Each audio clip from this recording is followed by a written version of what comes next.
अस्सलाम वालेकुम वीवर, मैं हूं फजल रहीम। आप देख रहे हैं MEERBALOCH यूट्यूब चैनल। तो उम्मीद करता हूं आप ठीक ठाक फिट फाट होंगे। तो मैं भी अल्हम्दुलिल्लाह ठीक ठाक फिट फाट हूँ। क्या है कि अल्हम्दुलिल्लाह आज दोस्त की दावत है, तो दावत पे जा रहा हूँ। मेरे साथ छोटा भतीजा है और अबू जान है, तो वो भी मेरे साथ ही चलेंगे। मैं आप लोगों को छोटा भतीजा दिखाता हूँ कि वो भी देखो कितना खूबसूरत लग रहा है। आमद है ये दिया, ये देखो माशाल्लाह कितना खूबसूरत लग रहा है। क्योंकि अभी हम जाएंगे शादी पे जा रहे हैं, तो इसलिए मैंने बोला कि व्लॉग की आज स्टार्टिंग करूँ। क्योंकि आज मैंने बहुत ही लेट से जो है ना व्लॉग बनाना, बहुत ही लेट से मैं अपने शॉप की तरफ जा रहा हूँ। क्योंकि दावत पे जाना था, इसलिए मैंने थोड़ी जो बहुत ही देर जा रहा हूँ। ये देखो सूरज भी फुल निकल गया है। ये देखो वह आपको पता नहीं नज़र आ रहा है कि नहीं। ये देखो हरकत कर रहा है। हेलो भतीजा है ना, तो कहता हूँ तो ये कहता है कि बाबा मुझे भी ले चल, तो इसलिए मैंने इसको साथ ही लिया है। आज चलिए न कर भजी पहनती यार, ये न कर टुट रही पहन सोनो मारी तो न चढ़ो।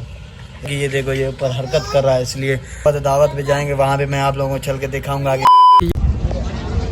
एक्चुअली तो क्या है कि अभी दोस्त की दावत पे तो पहुँच गए हैं। मैं आप लोगों को जो है ना शादी हाल का विजिट कराता हूँ, तो चलो मैं आप लोगों को विजिट कराता हूँ।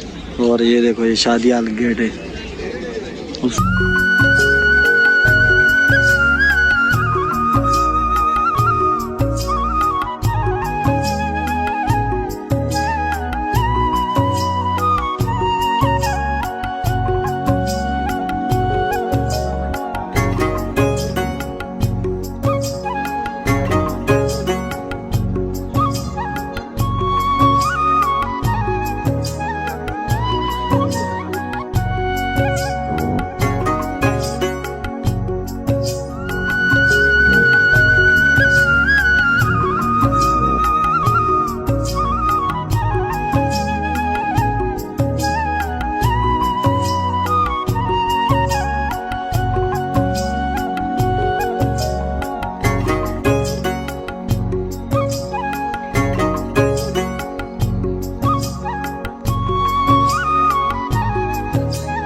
एक्चुअली वीवर क्या है कि मैंने आपको तो बताया था कि शादी पे जा रहे हैं, जो हमारे दोस्त की दावत थी, तो दावत खा के अभी अपने घर ही वापसी आ गए। तो आज के दिन का यही व्लॉग था। तो उम्मीद करता हूँ आज का व्लॉग पसंद आया होगा। तो खुदा हाफिज़, कल मिलेंगे और नेक्स्ट व्लॉग के साथ। अपना ख्याल रखें और अपने प्यारों का।